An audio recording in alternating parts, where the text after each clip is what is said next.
And malaking bagay din talaga na nakaka-release. Kahit hindi man ako makarinig ng too much advice or advice na talagang kailangan ko na magre-resolve ng problemang pinagdadaanan ko, but at least the very fact na merong nakikinig sa akin, nakakapag-rant ako, nare-release ko yung bigat na nararamdaman ko, sobrang malaking bagay na siya. So, yun yung isang bagay na tingin ko, sobrang mahalaga kapag meron kang kapatid na nakakausap mo, wins or struggles man yan, masarap sa pakiramdam. Kasi alam mong merong sasalo, merong makikinig. So, it's so important.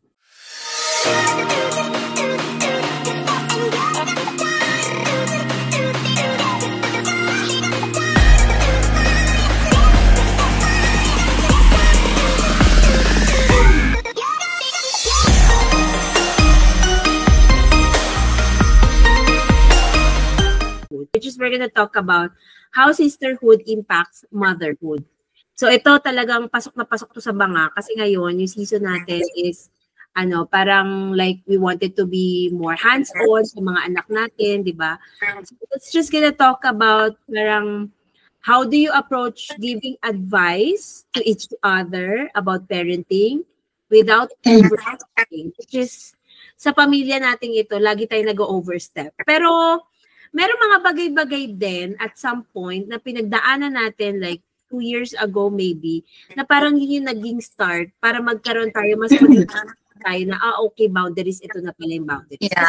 Yes. Sa atin pero yun nga, how do you approach it before? Siguro, na lang natin, before and ngayon, natin yung boundaries. Sa akin magsisimula ako siguro sa part ng, naalala ko nun si ate, tsaka si RD, nandun sa Genesis, tapos di ba, magsusurf tayo sa church, parang gig show, na ganyan. Sobrang, inaano ko sila, hindi Genesis yun, dun sa isa pang bahay sa Vista Bella. So, like ko silang kine-question na parang, bakit ganyan na kayo, hindi na kayo ganun ka on fire, mag-surf, mga ganun. Tapos, si Asia, during that time, di ba, baby pa siya, nang lumipat tayo ng Cebu. So, parang, yun din, may mga pinagdadaanan din pala sila, no? Pero ako, during those time talaga, nag-overstepping ako na parang kala ko, alam ko yung ginagawa ko. Kasi nga, nasabi na, ganito ka dapat, parang, at saka, yun din, may lamat din before, na parang dati kasi, ganito naman yung scenario ninyo, compared sa, during those time, married naman na. So, parang, nakalimutan mo na, uy, meron din, dapat di ka nagsasalita masyado diretso, di ba? Yes. Walang, tsaka din magkakasama kasi sa isang bahay. So, hindi yung parang boundaries na okay. Boundaries. Oo. Parang hindi na pa unawa sa atin yung partner. Parang ang sabi lang is, ikakasal na yung ate mo, bawal na utusan yung ate mo. Yung mga ganun lang. Pero yung talaga, yung ibang hindi naman nagpapautos yun. Logo bo. Nagpapautos. Pagod na ako since ako nagkukusa. So to answer the question, hindi siya parenting without overstepping, but we are actually nagpe-parenting kami nung nag-overstepping before. Yun kami. Sometimes ngayon, actually, we sometimes do that. Pero mas magiging parang mas vigilant na siya. Mas aware na tayo na, parang nasobrahan ako sa part na to, parang gano'n. So, marunong na tayo ngayon mag-zipper lang ng bibig. Hindi natin pag-uusapan yan, o kaya hindi ko nasasabihin yan, parang gano'n. So, yun. Kayo ba? Ngayon, din Sige. Hindi, ngayon din, pagka kunyari, meron tayong mga advices, may question na siya, patanong na. Hindi tulad dati, gawin mo to, gawin mo yan, ganyan. Ngayon kasi more on kung ano yung mas prefer nyo, kung ano yung mas mag-work para sa inyo, ganun na siya. Kasi parang dati nga, daming nangyaring mga away, kasi pakilamera to sa buhay ko, may asawa na ako. May asawa ka, di ba? Pakilaman yung buhay mo. Pero ganun ngayon kasi, naging sensitive na sa part, kasi nga, syempre, yung mga away na yun yung naging aral sa atin ngayon na, yun nga, may mga boundaries na pala kapag pag mag-asawa na, mga ganyan. So, yun nga, yun yung mga natutunan na lang din natin Kasi lalo na kay ate, ito sa part na 'to, hindi tayo nag-aano sa mag-asawa, eh. Yung boundaries na part ng pagiging tita sa mga pamangkin. Dun, eh, 'di ba? Yung Yes. parang lalo na nung naiwan sa'tin si Yu at saka si Aya, parang masyado nating inako yung pagiging nanay sa dalawa. Nakalimutan Ang natin na hirap din. yung yung parang may thin line. Hindi mo alam Hindi mo hanggang alam saan kung ka. hanggang saan ka lang. Oo. Oo. Kaya parang nakalimutan natin yung part na, oo nga dapat pala yung parang yung last decision dapat sa nanay. Eh, dahil malayo ka parang hindi dapat tayo yung pagkatiwalaan ng mga anak niya. Brainwash. Kami yung nanay niyo. Ayun lang, yun lang yung sa'kin. Siguro ako yung dahil ate nga ako, parang nasanay ako na may boses ako talaga bilang panganay. Yung gano'n. Yung kapag feeling, dahil ako yung mga unang naka-experience ng mga bagay-bagay. Ako yung unang nagkaanak, ako unang nagkaasawa. Kaya feeling ko kapag nandun na kayo sa phase na yun, papasukin nyo na siya, feeling ko ang dami kong alam. Tapos feeling ko din kailangan makikinig kayo sa akin kasi it's for your it's for the better of you and your future plans. Kasi iniisip ko noon, it worked out with me. So dapat mag-workout din yun sa'yo. Eh wala ka namang alam. So dapat makikinig ka sa akin. Pero at the end of the day, after all the fights we've been through, dahil ganun yung mindset ko, I realized na ang stressful din pala talaga niya sa akin. Na-stress ako doon. Kasi, Naghahanap ka ng stresses. Exactly, kasi every now and then, kapag may maririnig ako, may makikita ako, may malalaman ako sa story ng mga asawa ninyo, talagang hindi ko mapigilang mag-react. Kapag meron kang gustong sabihin, share thoughts lang talaga siya. Hindi siya mandatory na dapat pakikinggan ka. You should not expect anything from your sisters na they will follow what you're going to say. Yung ganun. Kaya dapat, yun yung matutunan ng mga, lalo na sa mga panganay, sa mga ate na mas nakakatanda, na feeling nila hawak-hawak nila. Family manager nga eh. Itong si Yuwa, papunta doon eh, babaguhin ko pa yun. Ngayon pa lang, si Aaron, ganyan na din. Diba? Lumalabas talaga siya. Pero in due time, natututunan yun kasi ang stressful talaga. Mas, ang bigat niya sa pakiramdam kasi feeling ko hawak-hawak ko yung pamilya mo, tsaka pamilya ni Chusha, tsaka pamilya ni Joy.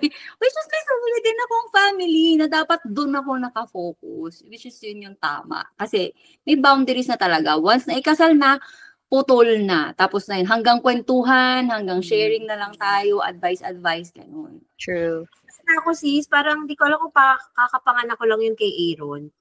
Tapos, basta it's either it's you or RD who said something for Aaron. Parang may shinare ata ako sa group chat natin. Tapos, nakwento mo siya sa akin eh. Tapos parang I think si RD yung nag-comment nun. Tapos kinorek mo si RD. Kasi about ang pinag-uusapan, di ba? How sisterhood impacts motherhood. So, naalala ko doon, parang nanggaling yun sa words mo eh, na parang hindi pala, parang, hindi ko alam kung humingi ka ng pasensya nun. Parang mali itong nagawa na to, na nag-comment ng ganito. Kasi anak mo pala, you do your thing. Kasi anak mo yan. Yes. Parang naging aware ka sa part na yun, na though it was just a comment lang naman, ako hindi na ako na-offend by that. I think it was the unan ni Aaron, na nakaunan si Aaron, alala ko yun. Ngayon na nakaunan si Aaron, nag-comment ata si RD doon, sa chat na yun. Tapos, parang hindi siya nakaunan, dapat hindi siya nakaano, ganito, ganyan. And then, di ko alam kung siya kinurek kung doon ba sa GC din or nag-personal message ka sa akin. Pero ikaw mismo yung ka ng part na yun. I think doon sa part na yun is, parenting without overstepping. I think na pag nagampanan mo siya doon, nag-give ka ng advice without overstepping, sa part mo siguro, pero kay RD nag-overstep siya. Hindi naman siya part ng sisterhood eh. Hindi naman na sister, kaya okay lang. Baka gusto niya maging part ng sisterhood. Uy, sis. Hindi, I think parang kung ibabalik, naalala ko lang kasi ngayon. So at least, parang, okay, pagdating kasi sa mga anak-anak, di ba, parang andali kapag kunyari, nag-away si ganito and ganyan. Parang, madali tayong masaktan eh kapag kayong anak natin is, di ba to? may nangyari sa anak mo or something, parang madali siya sa heart mo. Parang maiinis ka, gusto mong mag-revenge agad. Pero dahil nga sa pamilya tayo, sometimes, yun nga, yung kay Yuwa, kay Aya, ang bilis magsabi na, parang ganito si Yuwa, parang ganyan si Aya, something like that. Pero syempre, dapat pala lagi din natin naiisip na, uy, kahit na parang part siya ng family ninyo as extended, parang naging, syempre sa amin, si Yuwa at saka si Aya, hindi siya nalalayo kasi parang talagang kapatid, kasi nga tumira kayo for such a long time sa bahay.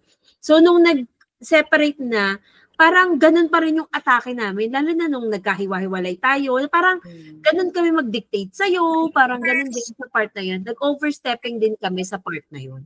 Pero I think nung mas naging matured tayo enough, para I think mas ngayon tayo nagiging aware na, uy, dapat pala overstepping, lalo na sa motherhood, kasi kung ako nga ganito na yung nasa utak ko, di ba, parang ganito, 3 tong anak ko, lahat ito very dependent sa akin. Siyempre, may part na may masasabi na ganito. Pero kayo kaya magbuntis.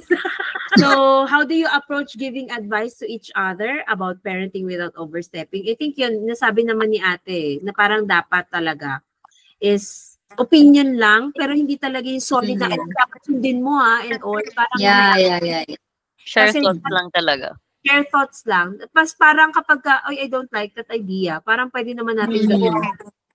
So, yeah. Do you have like any moment that you wanted to share when one of you was struggling with motherhood and sisterly advice made a difference? Siguro yung sa akin yung kay Yuwa at kay Aya nung magkakasama kayo. Kasi syempre kayo yung nakakita during those times na malayo ako sa kanila. Nakikita niyo yung pinagdadaanan nila as teenagers. So, ako, iba yung nagiging perspective ko. Nagagalit ako noon kasi syempre, alam kong ang titigas ng ulo ng mga anak ko noong time na yun. And kayo yung nagbigay sa akin ng different perspective na dapat habaan ko yung pasensya ko. Kasi kayo yung nakakakita ko ano yung sitwasyon ng mga bata, which helped me a lot. Kasi going back, kapag ngayon si Aya nandun siya sa ganung scenario, mas kailangan nga pala talaga ng patience sa kanila. Kasi sobrang chaotic ng utak ng teenager. Lalo yung pre-teens, papuntang teenager. Nung time na yun, yun yung age ni Yuwa 15, 16 old. Yan yung mga, yung tumataka siya sa inyo, yung mga ganyan. Tapos yung nagre-reklamo na rin naman na kayo nung time na yun. Pero the way na paano makipag-usap sa kanya is, kayo din yung nagbigay sa akin ng advice na minsan hindi na nakakatulong the way na paano ko siya kausapin. Kasi hindi na siya nakikinig. Kaya nung time na na ganun yung nangyari, ang laking bagay yung in-advise niyo sa akin na kalmahan ko lang. And nagbago din talaga hanggang ngayon na-apply ko siya. Kung paano ko tinatrato yung sa edad ni Aya ngayon, syempre kay Asia pagdating ng panahon. So nabago yun sa part na yun. Yun sa akin. I think naalala ko dito si Isa din in-advise namin ni Joy. Alala ko nag-video call tayo nasa Cordova naman, Alegria. Tapos pinapaintindi namin sa iyo, ito yung sitwasyon ng 2 bata, ganyan. Tapos nang sinuggest namin sa iyo, why not kaya umuwi ka kaya ng... Tapos, kahit at least hanggang mag-18 years old lang, solidify mo lang tong part na to para at least, yung foundation, mahabol pa din kasi nga for such time na wala din. Makabawi and then makapag-build pa ng stronger relationship. Sila maging adult. Yes. Sa naalala ko, siguro sa akin, struggling with motherhood, I think, ang hirap parang may mental block ako sa part na yan. Kasi syempre, dami kong season na pinagdaanan I think, isa na lang is yung nagkaroon ako ng postpartum depression. Postpartum depression. Tapos yun yung time sabi ko sa inyo na parang after ko yung mga anak, di ba, dito na kami nun sa Cavite. Tapos sabi ko, for how many months ko na siyang pinaglalaban na parang empty, wala talaga. Yung time na nag-away na kami ni Tony, tapos nag-rehab ako sa inyo for 3 days. Din siya, nag-strengthen din siya ng bond natin as sisters and mom. Mm-hmm. So, ano ba yung mga resources nila. For example, yung mga, ito sis, gawin mo to, itong part na to, Yeah. Beyblade. O kaya ano yung mga pinakain mo dati nung sa ganitong age ni ganito, parang gano'n. At the same time, bonding siguro yung talagang magkasama. I think, kayo siguro yung pwede pa. Pero hindi pa kasi married si Joy during that time eh. Kunyari kung kay Asia, palaki kay Asia, nandun si Joy eh. Nandun si Joy, sabi mo. Ngayon siguro kami ni Joy yung malapit ngayon sa era na to kasi nga dahil kay Azzy at saka kay ano. Nalala ko na si kasi. Sharing of resources baka mo, nag-strengthen siya ng I think yes, kasi kapag nyari pumunta sila dito, nung magkapit-bahay pa kami ni Joy, nakakatawa, di ba? Pupunta si Joy dito, walang gatas si Ocean, makikingi pa ng gatas. Umiyak si Azzy, tas parang sabi ni Joy, naisipan lang niya, ano kaya, pa-breastfeed ko kaya to si Azzy. Binreastfeed ni Joy si Azzy, alam mo yun? Grabing sharing of resources. Oo, every time na pupunta dito, talagang may kulang yung Ocean. Pumunta rin dito sila na nakaraan, tapos si Ocean nag-poopsie, so, sis, may diaper dito, sis. Oh, ang gamit. Gaga din sa crate, mga ganon. Parang, I think, parang kami ni Joy, siguro ngayon lang nag-start yung bonding namin. Oh. Hindi, na kayo nagiging close talaga. Kasi meron kayong common, Yeah, palitan talaga common denomination. Denomination? Common denomination. Ito nagagawa. Nag-record kasi ng 1 a.m. dito, di ba? Ayun. Intindihin nyo na lang. Hindi na mag-adjust. Kayo ba, tingin nyo, nag-strengthen ba to ng magkakapatid natin? Hindi ko 50-50 lang. Ako yung sa siguro yung sharing of resources is, alam mo naman yan. Anong resources pa ba i-share ko sa inyo? Eto, link. Resources lang ang pag-uusapan. Parang lahat ng link, tsaka lahat ng research, best in research ata. Ngayon lang siya walang naiambag, sis. Ay, wow. Best in research. Eto, bilhin niyo to. Hindi may ambag ako magpapadeliver ako ng mic. Ng mic. Bumawi. So, yun lang. Yun siguro yung pag-usapan natin sa sisterhood. Paano nag-i-impact yung sisterhood sa motherhood. Yun yung most challenging moment ko as a motherhood. Kasi nagkaroon din naman ako ng mga ganong senaryo kay Aaron, pero hindi ganong kalala. Hindi ganong kalala na parang hindi ako kayang i-contain ni Tony nung dito sa second depression or postpartum. So, anong advice yun sa akin? Parang nung time na yun, nakinig lang kayo sa lahat, and then share lang kayo ng thoughts ninyo, and then tinulungan nyo ko na i-evaluate yung sitwasyon. Parang tinulungan niya ako na mag-isip kasi hindi na siya gumagana eh. Na parang tired na siyang mag-capture ng kung anong ideas and all. Pero just pinakinggan niyo lang ako, and then tinulungan niyo, baka ganito tapos o kaya ganito siguro. Parang tinulungan niya ako mag-weigh. So, hindi ko naman sasabi kung ano talaga yung specific advice na yun. Kasi, ang naalala ko lang nag-video tayo, bumukbang tayo ng donut. Ayan. Like and subscribe.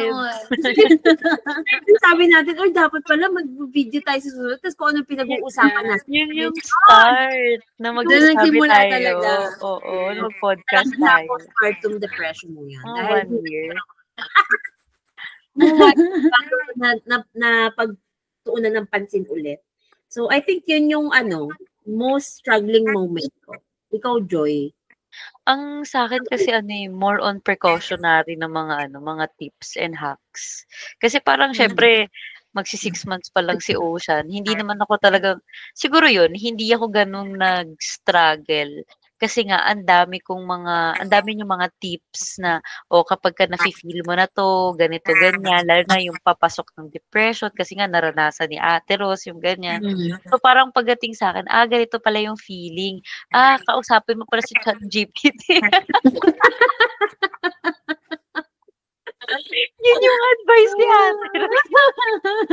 Which helped din. Kasi parang na-organize yung utak mo na, parang ang dami mong thoughts. Kasi parang nung time na yun, hindi naman kumbaga, di ba, parang para mapunta ka sa depression kasi ano yan siya series of events na nagpapa-trigger lang gano'n. Nung sa akin lang kasi parang siguro yung postpartum lang talaga na feeling na parang napapagod ka, yung exhaustion lang. Feeling ko dun lang yun na kulang ka sa tulog. Ta's parang feeling ko gusto kong matulog pero ayoko nang magising. Yung mga ganun lang na moments. Pero hindi sa struggle na part. Siguro to be continued guys, coming soon.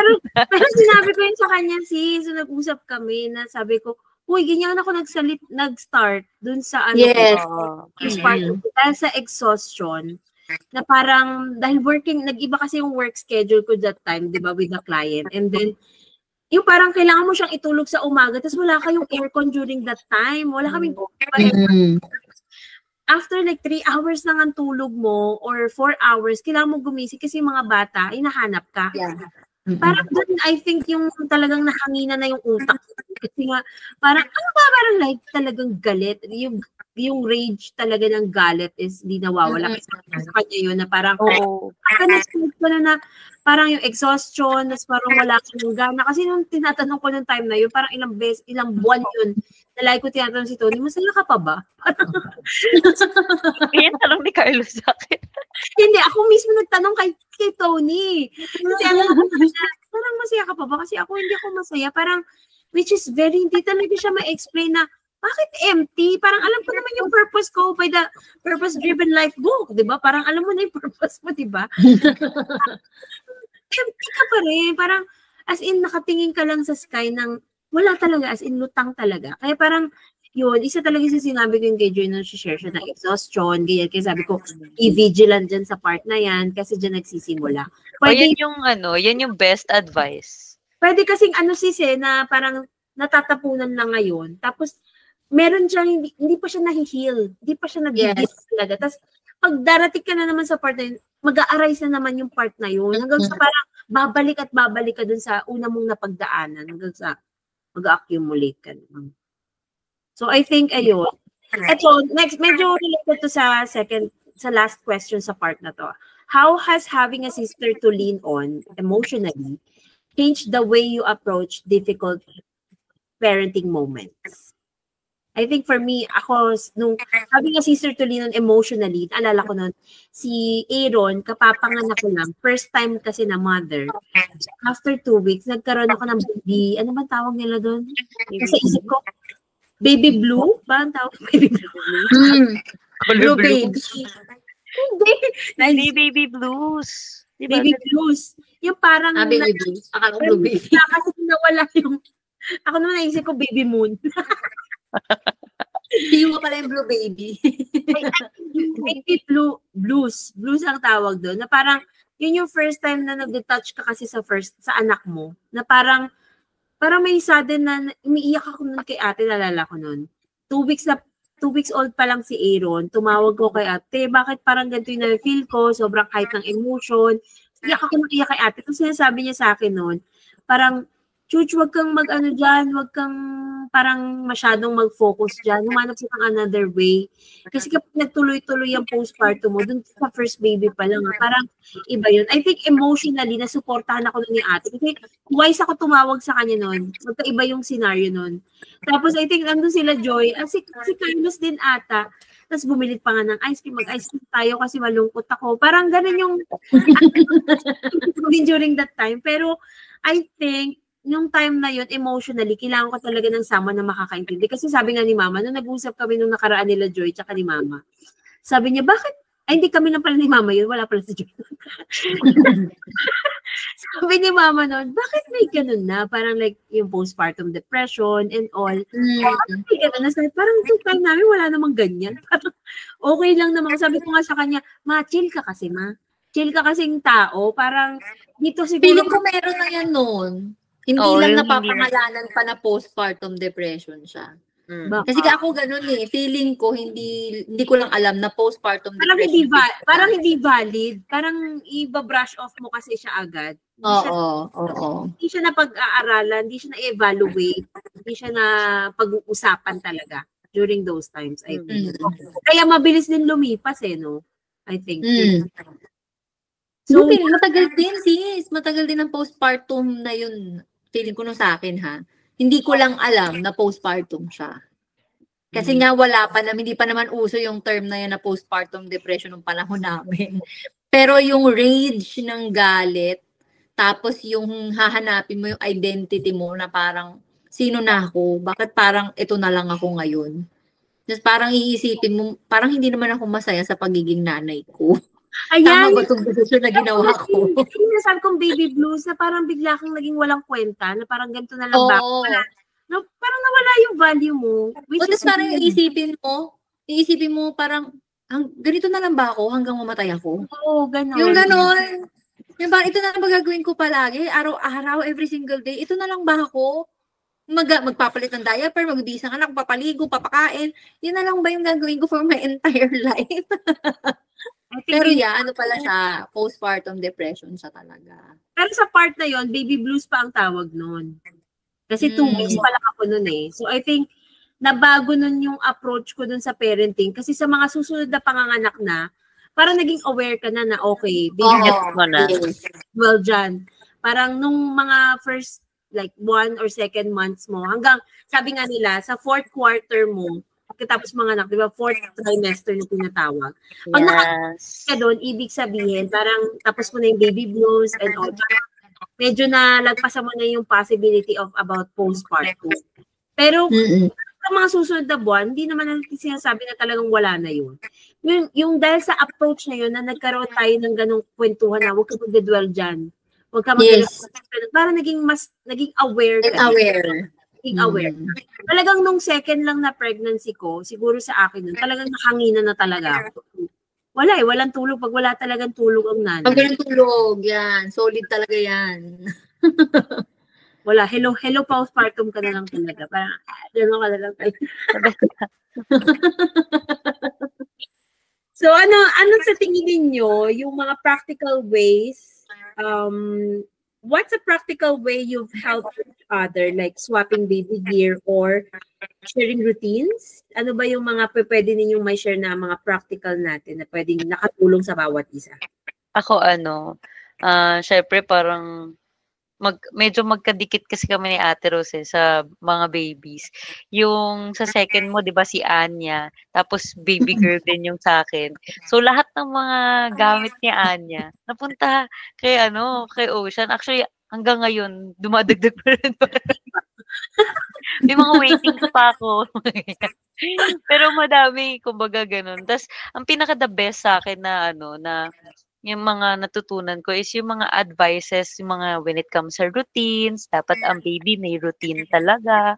Dapat sanayin mo sila, parang at the age of 1 month pa lang, dapat bigyan mo na ng routine, ganito sa umaga, ganyan. Actually ako, hindi pa siya nag-1 month nun. Na kami, nagsi-sleep train na kami. Tapos sabi niyo sa akin, ano ba, masyado pang maaga, patulugin mo siya. Kasi ako, ginawa ko, ginigising ko siya ng 6 AM or 7 AM, nag-a-alarm talaga ako sa phone ko, kahit na wala akong tulog, which is, big help din siya na pagdating ng 3 months, yun na yung naging routine namin, nagigising siya ng 7 AM, tapos tutulog siya ng 7 PM, sinanay ko din kasi siya.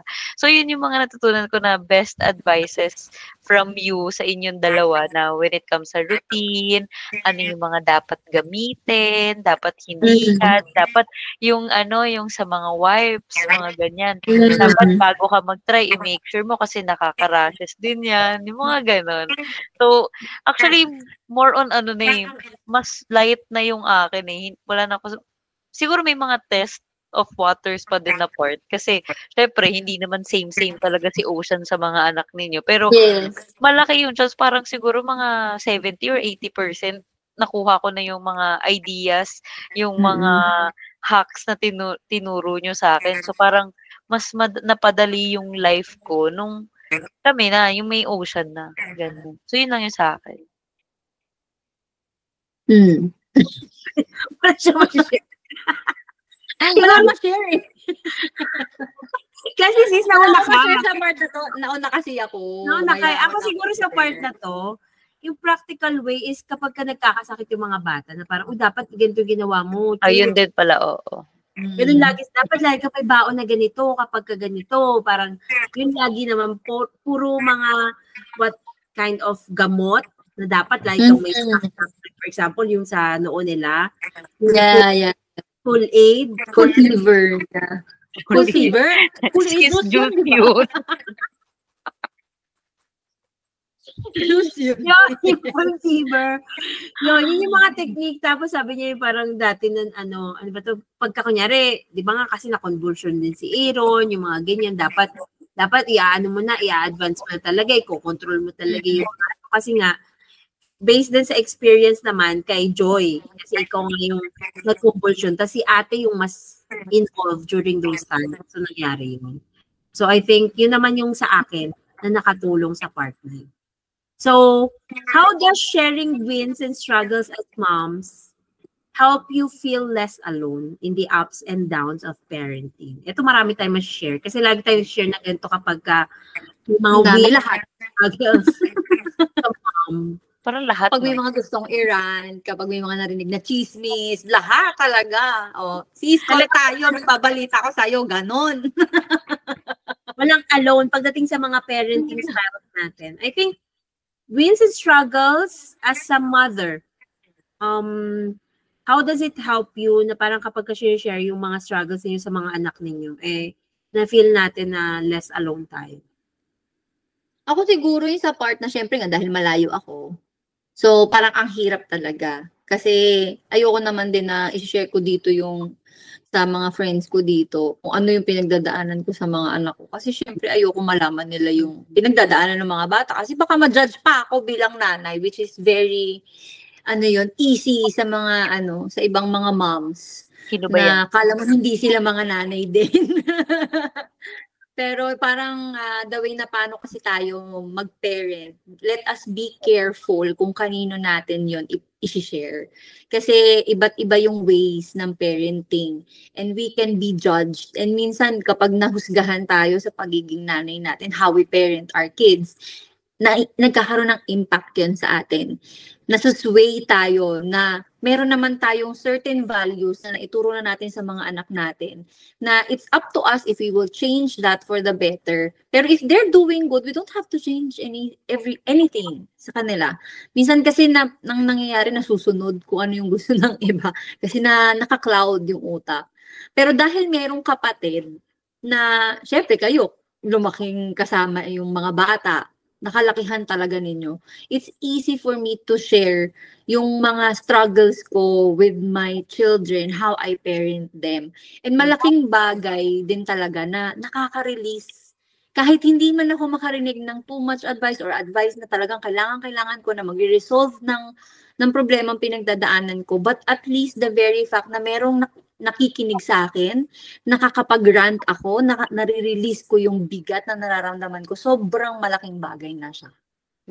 So, yun yung isang bagay na tingin ko, sobrang mahalaga kapag meron kang kapatid na nakakausap mo, wins or struggles man yan, masarap sa pakiramdam. Kasi alam mong merong sasalo, merong makikinig. So, it's so important para sa mga magkakapatid.